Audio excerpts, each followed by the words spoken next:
Our next guest needs no introduction, but I'm going to give you one anyway, just because I like to push it on you. David Horowitz describes our next speaker as simply the best political comedian working in America today, while his serious insights draw the one word brilliant from everyone from Dennis Prager to Rush Limbaugh to Dennis Miller. He even has a book. It's called The Kindergarten of Eden, How the Modern Liberal Thinks, and it's the #1 paperback on Amazon's commentary and opinion column, which is very cool. And you can buy the book, by the way, later today next door in our little hall next door, so go and check it out. And without further ado, our next keynote speaker, please welcome him to the stage.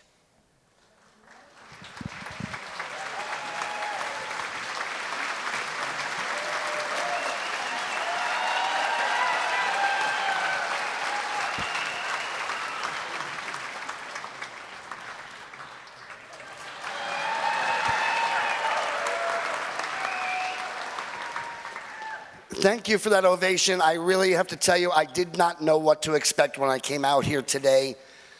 The way that my life has been going, the way that my life has been in the news, I didn't know that if you would cheer me, if you would applaud me, I didn't know what to expect. For those of you who don't know what's going on, let me introduce myself. My name is Brian Williams.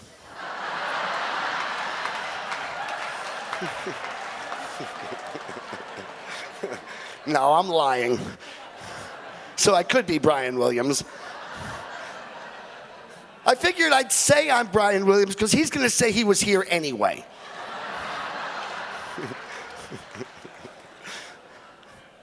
But of course, I'm not Brian Williams. I'm Elizabeth Warren. No, I'm lying. So I could be Elizabeth Warren. But I'm not. I'm Hillary Clinton. And Bosnia is just so dangerous. And of course, I'm lying, which makes me, I could be Hillary Clinton, but I'm not. I'm John Kerry. And President Nixon in 1968 sent me to Cambodia. I know it was Christmas of '68 because I was being shot at by the Khmer Rouge and I heard the Vietnamese singing Christmas carols.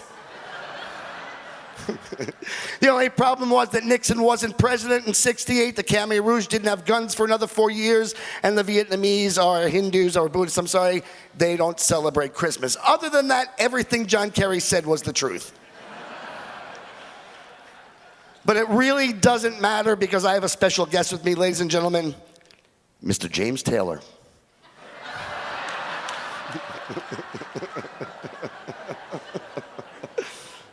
Liberals lie. That's what they do. And just,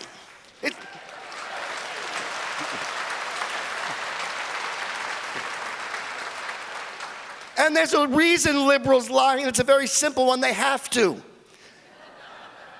If liberals didn't lie, then they couldn't stand up for anything they say that they believe in. Everything the liberal believes is not only wrong, it's 180 degrees from right. All right? These are people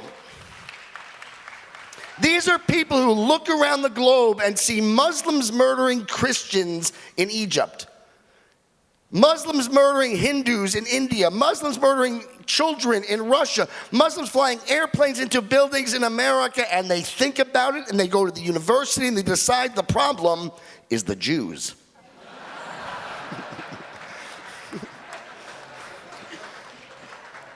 These are people who look at Ferguson, see the video of a thug robbing a store, high on drugs, who grabs a cop's gun and decide the problem was the cop. These are the people who look at terrorism around the globe and decide the problem is the terrorists don't have jobs.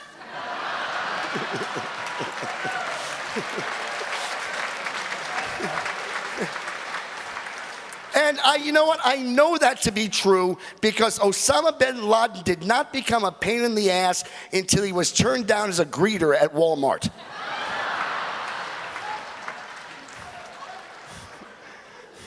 And I really know what they're angry about because they signed up for a job at Burger King, but their slogan was, "Have it your way."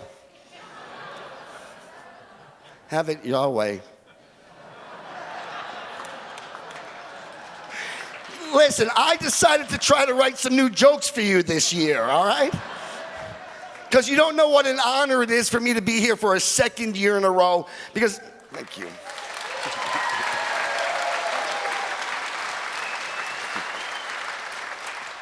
Because I know the decision-making process. They decided what worked and what didn't work last year, what's important and wasn't important last year. And they said, well, do we want to bring Ann Coulter back? And they said, we don't need her.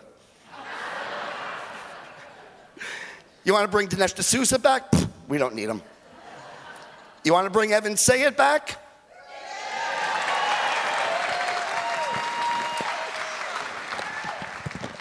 Liberals lie because they have to. These are people who will actually look at the pharmaceutical industry and decide that if you are successful, it's because you're evil and greedy and you're willing to kill people for money. If you're successful in the energy industry, it's because you're evil and greedy and you're willing to kill people for money. In fact, the only multi-billion-dollar industry where they're not evil and greedy and won't kill people for money, the multi-billion-dollar abortion industry where they're evil and greedy and their job is to kill people for money.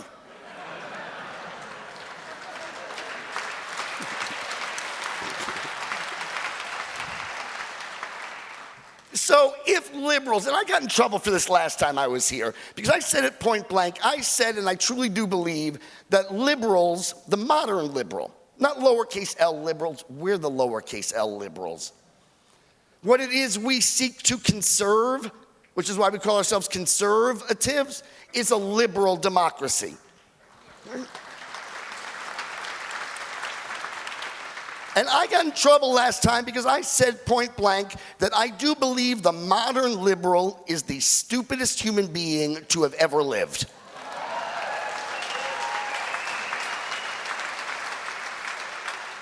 Right? After all, as I pointed out, it is impossible to be more stupid than not only always wrong, but always as wrong can be, 180 degrees from right. But then I faced a problem, which is if the modern liberal is, and by the way, they think we're stupid. And I understand why they think we're stupid. It's because they're stupid.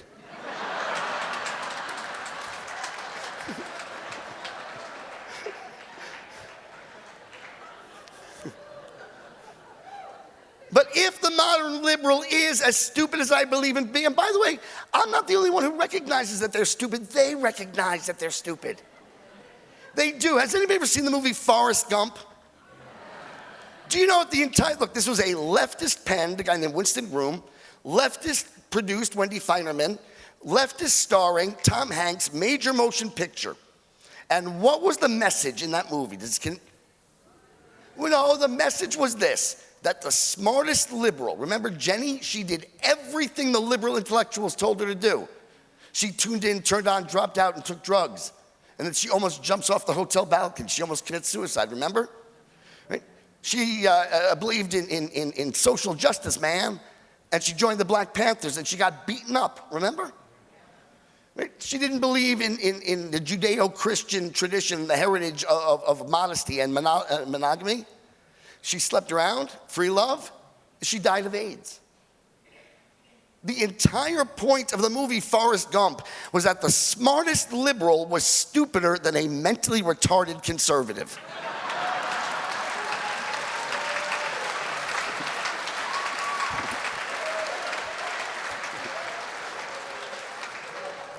Because the truth is, being good and decent doesn't require a lot of cleverness. It doesn't require a lot of deep thought. You don't have to spend a lot of time at the university. Being a good conservative is very simple. Be good, be kind, be decent, look after your friends, look after your family, be responsible, believe in things bigger than yourself.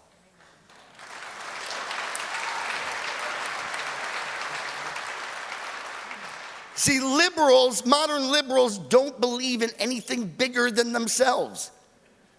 Right? We believe in God.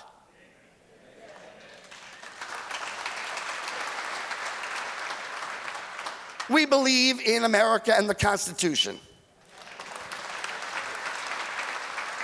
We believe in our role as parents to be parents, not our children's best friends. But the modern liberal doesn't believe in anything bigger than himself. So while you and I spend our lives trying to better ourselves, the liberal spends his life just trying to be himself. How difficult can that be? The truth is, a 5-year-old child is just himself. You actually want to teach your child to be better than that. But the modern liberal remains a 5-year-old forever, which is why my book is called The Kindergarten of Eden, How the Modern Liberal Thinks. And the funny part is that liberals know that they're children. Why do you think Jimmy Carter doesn't call himself James?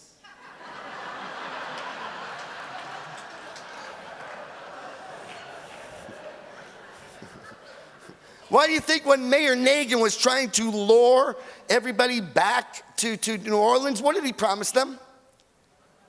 It would be a chocolate city with candy and cupcakes and sweets.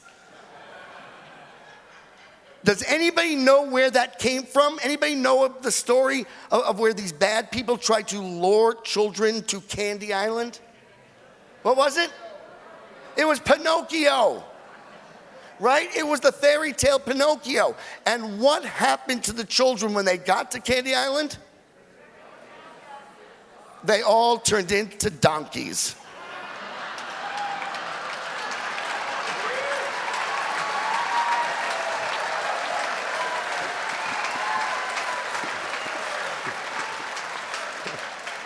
Of course, liberals are children. They know that they're children, and they just want to spend their lives just being themselves. All right? And this, by the way, where are my Catholics? How many Catholics do we have here? What's amazing is you guys didn't even wait until you were born to start being yourselves. Right? You guys were yourselves in the womb. And you think the liberal would love you for this. After all, you spent the first 9 months of your life in a liberal paradise. Right? What is the womb? Basically, you're sitting in a hot tub, feeding off of somebody else.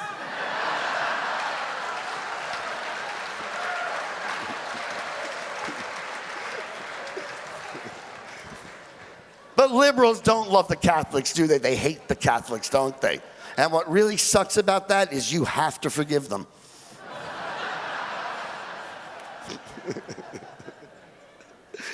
And liberals don't just hate Catholics, they hate the Protestants, and first and foremost, and I do think my people are starting to get it, liberals hate Jews. They hate the Jews. Of course they hate the Jews. Why do you think the mainstream media lies to help the terrorists in the Gaza Strip kill more Jewish children in Israel? Of course the liberals hate the Jews. And I know why. I know why. It's because the Jews gave us the 10 Commandments. And the liberal looks at the 10 Commandments and goes, my God, if I can't lie, if I can't cheat, if I can't steal, how will I ever be myself?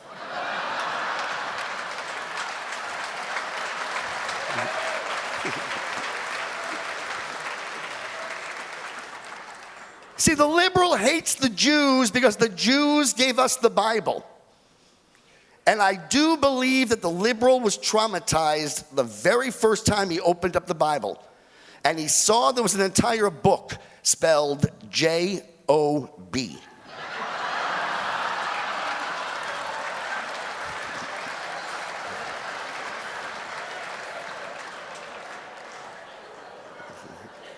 Because the truth is, the modern liberal sees having a job as a constraint upon being himself. If you look at every single job that the liberal has, not a single one of them requires work. Academia is the professor talking to children. The journalist is a guy or a woman talking to others. The politician lectures, and the entertainer, the actor, he only pretends to be doing the things. And when you don't actually do anything, you don't need to know what you're talking about, because when you don't do anything, nothing can go wrong. And by the way, this is not just in America, liberalism in France. Right? Every single thing that I use in my life to make my life better and to help me to achieve my goals and to be a better man and a better person and a better citizen, every single one of them was either made in America or perfected in America.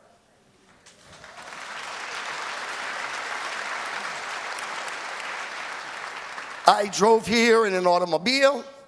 When I get up in the morning, and by the way, one thing that I've learned as I've gotten, because I started out as a liberal. I was a New York City born Jew, so what else are you going to be but a liberal? Right, I mean, it wasn't a thoughtful liberal that I was. I don't believe there is such a thing. In fact, I have an expression, the first time you think is the last time you're a Democrat.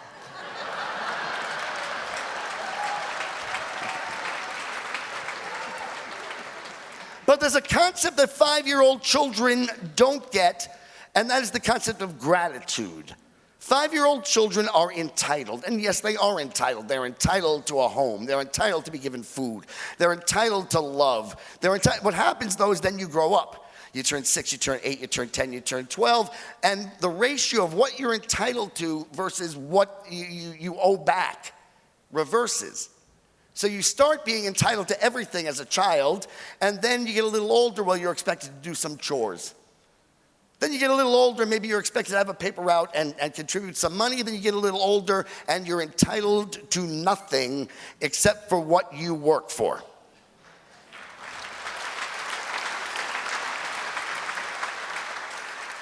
But because the modern liberal is actually morally and intellectually retarded at the level of the 5-year-old child, and I swear I do not mean that as hyperbole. In fact, there's a leftist penned book that swears to this ideology. It's called All I Ever Need to Know I Learned in Kindergarten. And he means it. And so this sense of gratitude was something that I had to come to after I became a conservative, and I had to learn. And I actually do a little exercise, which is when I get up in the morning, the first thing I do is I turn on the computer. And I stop for a moment, and I say, thank you, boys and girls at Apple and IBM. Then I turn on, and the operating system comes up, and I stop for a moment. And by the way, notice those are 2 American companies. I stop for a moment, the operating system comes up, I say, thank you, Steve Jobs, or thank you, Bill Gates, 2 Americans. I click on the internet, and I take a moment, and I say, thank you, Al Gore.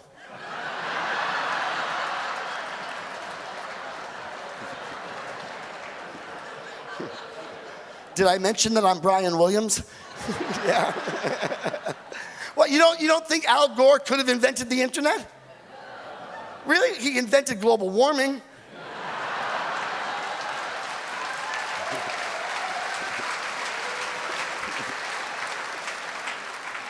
But I do. I stop for a moment and I say thank you, and I notice that every single one of those people, every single one of those organizations is an American company, an American person raised in this great nation and free to pursue his dreams. And his dreams don't take away my dreams. This idea of income inequality, I couldn't care less how rich Bill Gates is, because what he made me a better writer.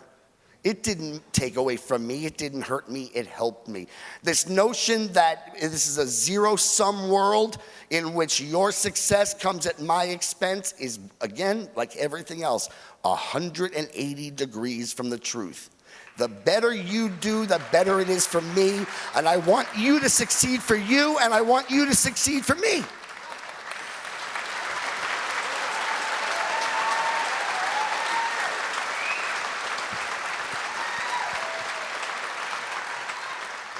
And as I pointed out, everything that makes my life better came through that system. Name me something that came from Africa that you use on a daily basis.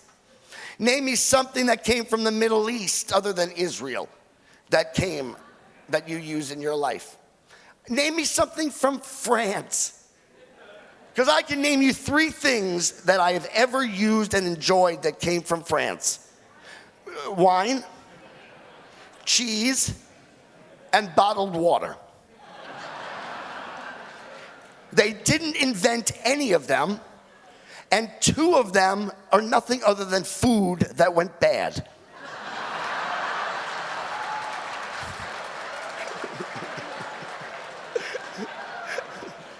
Right? The only thing that I can think of that came from Europe is they were sitting around and they were so lazy. They finally went,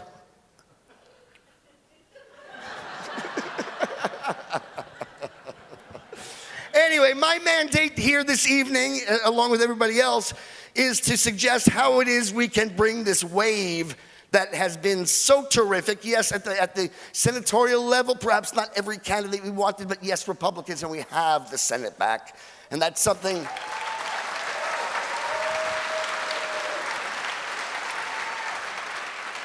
You know, you got to remember, and this is war. This is a war by a different way. It's a different, just like World War II was different than World War I, which was different than the Cold War, and this is a different war. But it's war.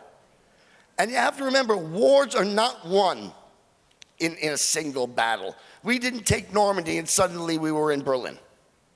There are going to be ups and downs, ebbs and flows, but you got to take your victory, and this last election was a victory, and we should all applaud ourselves for that.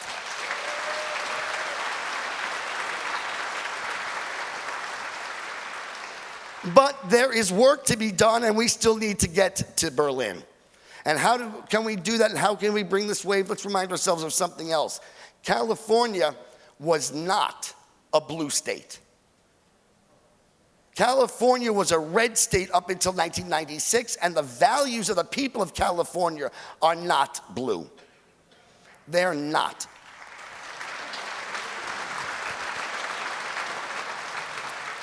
And let me tell you something, I work and I live in Hollywood, and I'm going to tell you point blank, I do not know a single person who votes Democrat, not one. I don't know a single person who votes Democrat. I know a ton of people who vote against Republicans. There is nobody who thinks through the liberal agenda and says, yeah, 16-year-old kids should be able to go to an abortionist who makes money by taking advantage of her. There's nobody who believes in the liberal agenda. What this left has succeeded in doing is so villainizing us, making us into Nazis and fascists and Hitlers. Oh my. That they would rather see their world turn into Detroit than even give a listen to what it is we have to say. So there are two things that I want you to do, and guys in the back, I'm finishing up, right? Because we're kind of waiting for Bobby. That's what I call him. And I'll tell you something, next year, I bet you I'm here and he's not, so.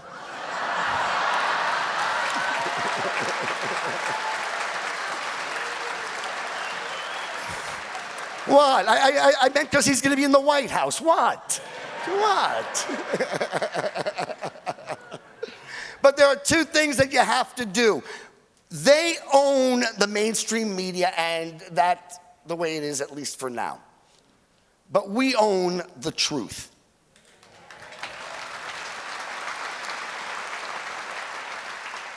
They can hit 1 million people at once with Brian Williams and the others. We need to be 1 million people changing one person's mind at a time. Go out there and speak up.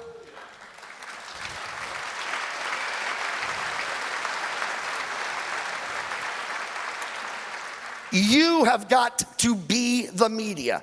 And if you'll forgive me, because I had no desire whatsoever to begin a manufacturer of clothing products, but I have a company I started along with a friend of mine, Dr. Karen Sigmund, who's in the audience somewhere, called BeTheMedia.us.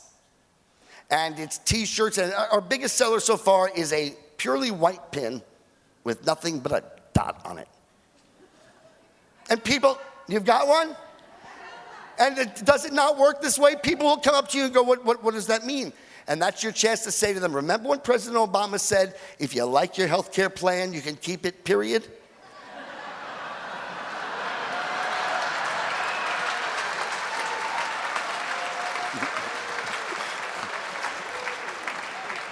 So visit BeTheMedia.us, us, US, us, BeTheMedia.us, and wear the truth out. That's one of our slogans. Be the media. Be the person who doesn't allow the slanders and the lies against this nation to stand. When the left says something particularly ludicrous, that's when you step up. Don't pick every fight. I have a program I call Adopt a Democrat. And I call it Adopt a Democrat because it's very much like adopting a child.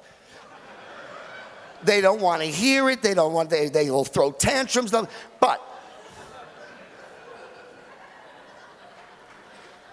But it's very important that you find one person in your life. And it's vital that they be somebody in your life, a relative, a friend, a neighbor, somebody who's known you for years. Because it's very easy for them to say, hey, listen to Evan say it, and he can go, that Nazi. But when they know you and when they love you, it's just that much harder to do it. And you don't pick every fight. That's something we do wrong, is try to win every debate, every argument. And we win every debate and argument. But you don't make every moment with a child a teachable moment, and you don't make every issue with a Democrat a teachable issue. But when they say something particularly egregious, such as that guy never should have made that documentary that got our ambassador killed, that's when you speak up, lay out the facts, and then move on. Because it takes time, just like adopting a child. It takes time. Even let them win once in a while. Just like you'd let the 5-year-old beat you to the front door for his self-esteem. But consider this, and then I'm going to leave you. If every single one of us just changes one person, we've doubled our numbers. All right, thank you so very much. God bless you all. Thank you.